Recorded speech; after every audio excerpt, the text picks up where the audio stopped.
Okay, so in this lesson, we'll do a quick tour of the Jupyter dashboard. As soon as you load the notebook, the Jupyter dashboard opens. Each file and directory has a checkbox next to it. By clicking and unticking an item, you could manipulate the respective object. That means you can duplicate or shut down a running file. In addition, you can rename and delete folders. The selection menu allows you to select all the files in the console of the same type by expanding this button.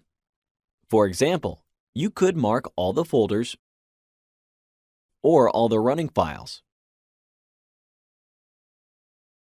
As long as a file is loaded, Jupyter will call it a running file. In our case, Untitled 1 and Untitled 2 are apparently loaded since they are marked as running in the right part of the dashboard. Remember, you can have as many running files as you like, and once loaded, a file is considered a running file until you do not specifically shut it down. In addition, you can check this little box that will directly select all the items on the page. The logic regarding the directories management is the same as the one of an operations system. Files can be grouped into folders, and folders can contain other folders.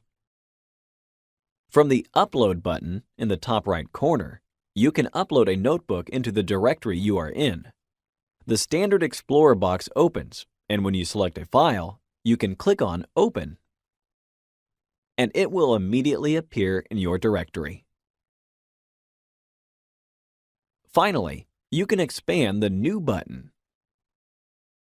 From the list that falls, you will most likely need to create a new text file, a new folder, or a new notebook file. A notebook file can contain code in any of the languages in your Notebooks section. When you create a new Python notebook file, it will be recorded in the IPython notebook format, .ipynb for brief. Don't fear this other new name, IPython. Think of it as the predecessor of Jupyter. Consider the IPython notebook format as a legacy file format. All right, let's carry out a few operations.